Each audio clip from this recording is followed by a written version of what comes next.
Hi friends, it's Grace and welcome back to another video. This is my first monthly installment of reading Booktubers' favorite books. So I did do a small intro video to this concept and video series idea, which I will link in the description below if you didn't see that or didn't get a chance to check it out and you want to know what this is all about. But essentially, every single month this year, I am going to be pulling a book from a jar of names that I have collected from 12 of my favorite booktubers. I asked each of them for a recommendation, and the first selection, the January recommendation, was Beowulf from Philip Chase. And so I was really looking forward to this because I said this in my Goodreads review, but Beowulf is something that I've been aware of since like high school English class, but knowing that it was such an old epic, never really looked deeper into it. We didn't get actually taught it. And I think that just being a fantasy fan, it is something that I always kind of felt like I should read. And I never had a clear idea on when I was going to do that. So this was a really nice thing to have, Philip recommending it to me and knowing that I was going to read it. So basically what I did was I vlogged my experience reading this epic, and I have also asked Philip for a video clip to talk about why he recommended this to me. And ordinarily I would go straight into the recommendation clip to hear from Philip about why, and then I would go into my vlog. But I think just because of the nature of this book and Philip's relationship with it, I actually want to go straight into my vlog clips first and then hear from him, because just with this being a classic and being so well studied, I actually never thought about it, but I would have loved to hear what Philip had to say before I even read it, because then I would have had some of those insights to look for. But as it stands, I'm going to show you my thoughts, then we're going to hear from Philip, and then I'm going to kind of reflect on what he said, because I think that, well, I found it really interesting and I think that you guys will too. So with that said, here is my reading experience. Good morning. This is just me and Ben having sort of a lazy day today. So I decided that today might be a good day to start Beowulf, and basically this is just me updating before I start it so that at any point today I can update you. It's not a very long book, so I'm not sure how long it will take me, maybe today and tomorrow, depending on how things go. I'm looking forward to it. I'm really interested to see like what the writing's like, what the translation's like, and how it flows and everything. And I definitely didn't want to start it before talking to you, because if I finish it in the blink of an eye, I would just come back and be like, I'm done. But anyway, I will come back to you soon and let you know my thoughts. Okay, so I'm 10% into Beowulf, so I thought that I would just like comment on what I've read so far. So I am reading it on Kindle, so the one downside of that is that there are like line numbers for the poem, which I like that they're there, but they are like completely integrated into the line, like they're not formatted separately for some reason in the version that I have. So it took me a while to get to the point where I was realizing that, or like that I got my brain to kind of acknowledge that these numbers are separate from the words I'm supposed to be reading. Like, it was unfortunate because every 10 lines it kept sort of taking me out of my flow of reading. So that was just like, I guess the biggest thing at the start for me getting used to it. I actually think this is a great translation in terms of like being able to understand the verse and everything, so that's really good. And it is surprisingly like, I don't know, well, this is also the translation, but I was gonna say it's very coherent. Like, it's very interesting to see what this kind of story is like, just because it's so old. And it's very much like, I don't know, I guess the birth of a bunch of fantasy tropes. So I'm glad that like on the whole it's going well so far, and based on the fact that like I've been sick today, I think that I'm making really good progress through it. So hopefully I can read at least another 10% tonight, and I will chat with you later. Okay, so I am 23% of the way in now, and I don't have too much more to say. A couple thoughts that I had though were I was surprised at the heavy religious references, but then in hindsight not so surprised because I remember when this was actually written. And then another thing I was surprised about was the references to countries that exist today, although I'm not sure whether that's a reflection of a more modern translation and using like what those lands would be today, just so that people are familiar with what they're talking about, or whether like countries like Finland actually did exist as Finland back at that time. Just some things that I didn't know and I thought were interesting. But yeah, this is going by very quickly, and I am going to continue reading more tonight, so we'll see how it goes. Okay, I'm 50% of the way through Beowulf, and still reading it pretty quickly. One thing that I've started to notice, I guess, is the reference to fights being resolved by God, or not resolved by him, but kind of it was easy for God to decide who the winner of this fight was going to be, and then it kind of ends, which I found funny, and it definitely is a reflection of real religion, but I also think that it's kind of interesting how it's reflected in religion being present in a lot of fantasy. So that's kind of interesting when you have most fantasy worlds will have some kind of version of the gods. So the other thing I was going to say, I just remembered, is that I'm glad that there are a few kind of central figures that we're following through this poem, but I do find one thing that is a little bit more difficult is that there are a lot of kind of random names mentioned, if other lineages or other families or other nationalities are mentioned. There's a lot of names that come along with that are kind of one and done, and I don't know whether I'm going to need to remember those names. I don't know whether they're going to come back around, but for the most part it seems like they don't. So that would be one small complaint, is that there are a lot of just names introduced, and since they're foreign sounding to me, they are kind of difficult to remember, but for the main cast it's fine. Okay, so I'm just about 75% of the way through Beowulf, and one thing that I'm really intrigued by right now is whether this poem sort of originated the idea of a dragon guarding a hoard of treasure and jewels.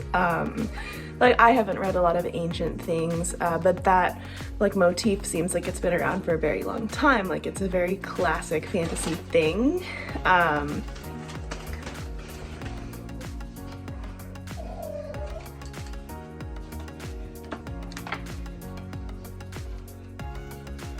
My background noise. I fed you already, stop being such a baby. Anyway, it does seem like this could be one of the first iterations of that, and I think that that's just a really cool thing, if this is the first appearance of it that I'm reading. Okay, so I finished Beowulf this morning, and it's kind of a difficult thing to review and rate such an old classic work like this, because it's not really as though I'm saying that my opinion is important in the grand scheme of the impact that Beowulf has had, but with that said, I'm giving it 3.5 stars, rounded up to 4 on Goodreads, just because that's how I feel about a lot of classic stories like this, where even when I enjoy them, and I did, it doesn't seem to have that impact on me the way that modern writing does, in terms of the thing that I latch onto is characters and emotions, and being inside someone's head and exploring that. And so a lot of older writing doesn't really give that to you, and so that's kind of just reflected in that rating and my feelings on it. But I still thought that it was really good and interesting, and I've written a Goodreads review about it, but I'm going to go more into it when I actually film this video. So this is going to finish the vlog portion of it, and then when I actually put this video together, I will talk more about my feelings. Okay, so now that we have the vlog portion out of the way, I am going to cut to Philip and hear his insights on why he recommended this. Hello, Grace. I hope that Beowulf is proving to be a compelling read for you. It is one of my very favorite things to teach, and I believe that it is a classic for a great reason, mostly because in addition to the fact that it is an epic, it is also perhaps even more so a lament for the past. The major theme of Beowulf isn't so much about monster slaying as it is a look back at what we have lost, the people who came before us, and how those losses define the present. It is in that sense very much an engagement with the past, with what we grieve for all the things that we love and the ways in which we deal with that grief, how we choose to go forward knowing that we ourselves are also mortal. So I hope this is a read that you find to be very interesting and perhaps in terms of those deeper themes also quite compelling. So I look forward to hearing your thoughts on Beowulf. So thank you so much, Philip, for sending me this clip and for sending me this recommendation and participating in this series. And I was so happy, like when I opened this and watched it for the first time, I was so happy to hear what Philip had to say, because it is, and I was expecting this, but it really is a viewpoint that I did not take. I was very much, like Philip mentioned, focused on the epic deeds and the hero's journey part of Beowulf, because that's honestly what I've heard about it. I haven't heard overly much, I haven't looked too deep into it. So what I was focused on during my read was these deeds that we see Beowulf do and some of the storytelling conventions that were definitely influential on the fantasy genre, and you can tell that. And while I still think that all of that stuff is super interesting, I definitely was not focused on this whole aspect of reflecting on the past and grief and mortality. And I think that mortality, as a theme and a motif, is my favorite aspect of what Philip just said, because I think that that's really poignant at the end of the epic. And what I don't know if talking about Beowulf can even really be considered spoilers, but I won't go too deep into it. I'll just say that I do think that that becomes very prevalent. Throughout, we are dealing with death and the aftermath of death and how people react and how they grieve. And I really appreciate Philip bringing that up, because that was something that I didn't exactly gloss over, but for me, it's in the fashion of the Iliad, for example, where they're at war. There are a lot of deaths that are mentioned, but everything is kind of mentioned so fast that you need to, as the reader, make a conscious effort to go back and dwell on those things and to pick out the themes. And maybe that's just my experience with epic poetry, where I do feel like it moves pretty fast. So if you don't stop and smell the roses, then the poem is carrying you onwards. And that's why I even said in my vlog, I think, or maybe it was my Goodreads review, I said I think I would get more out of this on a second read. And after listening to what Philip said, first of all, I think it would be really cool to be in his class when he teaches this, but also I might just read it again. It's very short. It took me 3 days to read, but I think on the whole it probably took me 3 or 4 hours of sit-down time. I have a little bit of trouble with ebooks, so it's hard to quantify that because I tend to, when I'm reading on a screen, get distracted. So it wasn't a very long time is basically what I'm trying to say. and I would love to like go back and just read it again with these aspects in mind.